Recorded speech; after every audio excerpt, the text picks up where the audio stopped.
savoir se nourrir, c'est quand même la base. On s'est habitué à consommer certaines choses et il va falloir consommer différemment.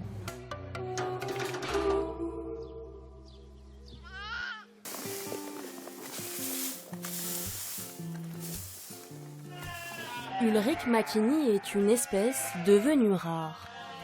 Après, tu mets de la paille et...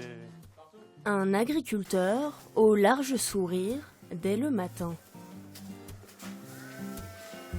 C'est le début de journée agréable surtout. Là où on n'a pas de patron, on n'a rien du tout, on n'a que les animaux pour nous, quoi. Et si le jeune éleveur a l'air aussi épanoui que ses brebis, c'est qu'à 28 ans, il a confiance en l'avenir. Encore salarié agricole à côté, il a décidé de reprendre l'exploitation familiale. C'est exactement le rêve d'enfant qui s'est réalisé avec des améliorations dans l'élevage et dans la production. Des améliorations, comprenez une transformation de la ferme. Ulrich rêve d'agroécologie pour ses 70 hectares de culture et d'élevage, plus de traitement, du biologique, des méthodes plus respectueuses de la nature. Cette transition, il l'a imaginée avec son frère et son père. Une conviction familiale venue avec le temps, les soucis de santé et les difficultés du métier. Je me suis installé en 89 et à cette époque-là, il fallait produire pour redresser le commerce extérieur de la France, donc il fallait produire un maximum. On ne s'occupait pas de mettre, s'il fallait mettre beaucoup de produits, d'engrais, il fallait produire. Et maintenant, on se rend compte que ce qu'on a fait, c'était pas si bien que ça. Je suis prêt au changement et je crois que mes deux enfants ils sont d'accord avec ça, il faut faire du changement. Aujourd'hui, on est prêt à adapter notre agriculture en disant que faut peut-être produire moins mais de la meilleure qualité.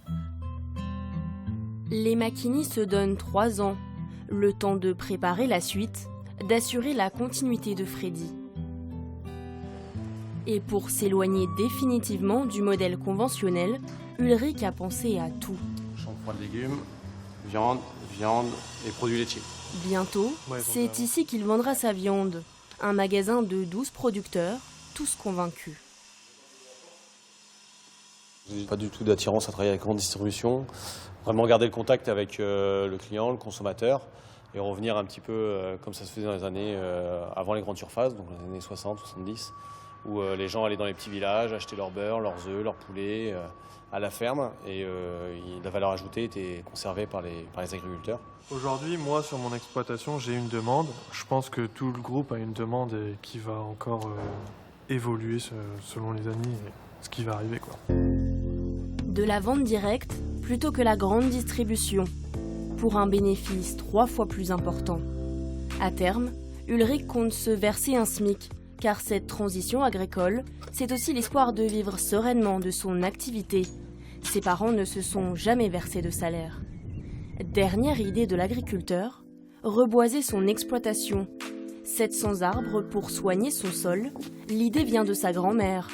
De vieilles recettes pour l'avenir, un peu à contre-courant de ses voisins de champ. Ça nous fait pas peur parce qu'il faut mieux être le premier que le dernier. C'est là où on voit l'intelligence des gens. Peut-être qu'on en récoltera les fruits, mais le but aujourd'hui, c'est pas ça, c'est vraiment de faire voir qu'on est capable de changer notre agriculture et notre méthode d'agriculture et notre méthode de produire. Même si ça prend du temps. Même si ça prend énormément de temps. Changer, s'adapter aux règles de la nature pour sauver l'héritage. Ulrich veut continuer d'écrire l'histoire familiale lorsque certains se lancent le défi de commencer à la première page.